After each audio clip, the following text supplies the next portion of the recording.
YCP Tadepalli camp కార్యాలయంలో రోజా మాట్లాడుతున్నారు. Live లో చూద్దాం. నారావారు తీసుకొచ్చి ఈరోజు ప్రజలకు అందిస్తున్నారు.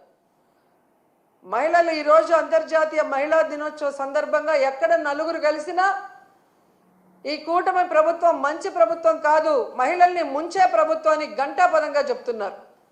అలాంటి సమయంలో చంద్రబాబు నాయుడు గారు ఆయన ప్రభుత్వం ఈరోజు మహిళా దినోత్సవాన్ని రాష్ట్ర వ్యాప్తంగా ఘనంగా చేయండి అని చెప్పడమే కాకుండా ఆయన పాల్గొంటున్నాడన్న విషయాన్ని కూడా ఇప్పుడే తెలిపారు. ఈరోజు ఆయన నేను సూటిగా అడుగుతున్నాను. మొన్న ఏదో మీటింగ్లో ఆయన చెప్పాడు, ప్రభుత్వం మహిళలకు కూడా మీరు ఏం మంచి చేసింది లేదు, వాళ్ళని కూడా మీరు నట్టేట ముంచి మోసం చేశారు అన్న విషయాన్ని ఈరోజు వాళ్ళు గుసగుసలాడుకోవటం వినమని కూడా ఈ సందర్భంగా తెలియజేసుకుంటున్నాను. అండ్ ఈరోజు సిగ్గు లేకుండా ఈ కూటమి ప్రభుత్వం తెగ ప్రచారం చేసుకుంటుంది పచ్చ ఛానళ్లలో. కూటమి ప్రభుత్వం అంట మహిళా సాధికారత కోసం ఎంతో కృషి చేసిందంట. అసలు మహిళా దినోత్సవాన్ని జరుపుకునే అర్హత ఈ కూటమి ప్రభుత్వానికి ఉందని నేను అడుగుతున్నా. అసలు మహిళా సాధికారత కోసం మీరు ఏం చేశారో చెప్పండి. ఈరోజు రాష్ట్రంలో చూస్తే ప్రతి గంటకి 70 మంది, ప్రతి రోజుకి 70 మంది మహిళలు, వృద్ధులు, చిన్నపిల్లల మీద అఘాయిత్యాలు జరుగుతున్నాయి. గంటకి 3 మీద మీ పోలీస్ రికార్డ్సే చెప్తున్నాయి. ఇదేనా మహిళా సాధికారత? మహిళలు రాజకీయంగా ఎదగాలని జగన్మోహన్ రెడ్డి గారు ఇచ్చిన 50% రిజర్వేషన్ని మహిళలకి ఎత్తేశారు మీరు. ఇదేనా మహిళా సాధికారత? మహిళల రక్షణ కోసం దిశ యాప్, దిశ పోలీస్ స్టేషన్లు, మహిళా పోలీసుల్ని తీసుకొస్తే వాటిని మీరు ఎత్తేసి ఈరోజు దీన్నే మహిళా సాధికారత అంటారని అడుగుతున్నాను.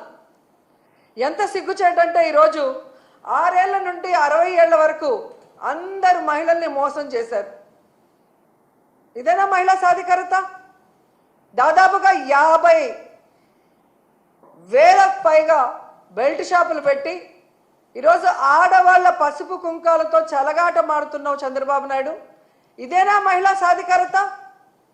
అలాగే మీరు చూస్తే తల్లికి వందనం పథకం పెట్టి గత బడ్జెట్లోనూ ఈ బడ్జెట్లోనూ డబ్బులైతే కేటాయిస్తున్నారు, కానీ తల్లికి పంగనామాలు పెట్టడం తప్ప తల్లికి వందనం ఇవ్వని మీరు ఇదే మహిళా సాధికారత అని ప్రచారం చేసుకుంటున్నారా? ఎంత ఘోరం అంటే ఈరోజు ఎస్సీ, ఎస్టీ, బీసీ, మైనారిటీ వర్గాలకి చేయూతని జగనన్న ఇస్తుంటే దాన్ని కూడా ఆపేసి మీరిస్తానన్న 50 సంవత్సరాలకే పెన్షన్ని కూడా ఎగగొట్టడమేనా మహిళా సాధికారత అంటే? ఎంత బాధాకరం అంటే ఈరోజు వాలంటీర్లో సగానికి పైగా మహిళలు, 1,70,000 మందికి ఈరోజు మీరు 10,000 ఇస్తామని చెప్పి ఆశ చూపించి వాళ్ళని నడి రోడ్డులో తోసేయటమేనా మహిళా సాధికారత అంటే? ఎంత బాధాకరం అంటే అసలు ఈరోజు నిరుద్యోగ మహిళలు ఉద్యోగం వస్తుంది లేదా నిరుద్యోగ వృత్తి 3,000 వస్తుందని ఎదురు చూసిన వాళ్ళని వెన్నుపోటు పొడవటమేనా మహిళా సాధికారత అంటే? అసలు ఆడపిల్ల అంటే మీకు గౌరవం లేదు, ప్రేమ లేదు. ఎందుకంటే మీకు ఆడపిల్ల లేదు. సో ఆడవాళ్ళకి ఇచ్చిన వాగ్దానాల్ని నెరవేర్చాలన్న చిత్తశుద్ధి మీకు లేదు. ఆడవాళ్ళకి రక్షణ కల్పించాలన్న చిత్తశుద్ధి మీకు లేదు. ఆడవాళ్ళని అభివృద్ధిలోకి తీసుకురావాలన్న చిత్తశుద్ధి మీకు లేకపోవడం అనేది ఈ రాష్ట్రంలో ఉన్న మహిళలకి దురదృష్టంగా మారిందని కూడా ఈ సందర్భంగా తెలియజేసుకుంటున్నా. ఎందుకంటే ఈరోజు ఏదో గొప్పగా మహిళలంతా తిరగబడతారనుకొని తెలుసుకున్నాడేమో, కానీ మహిళా దినోత్సవం సందర్భంగా ఆయన ఒక యాప్ని ప్రవేశపెట్టబోతున్నాడు అని తెలిసింది.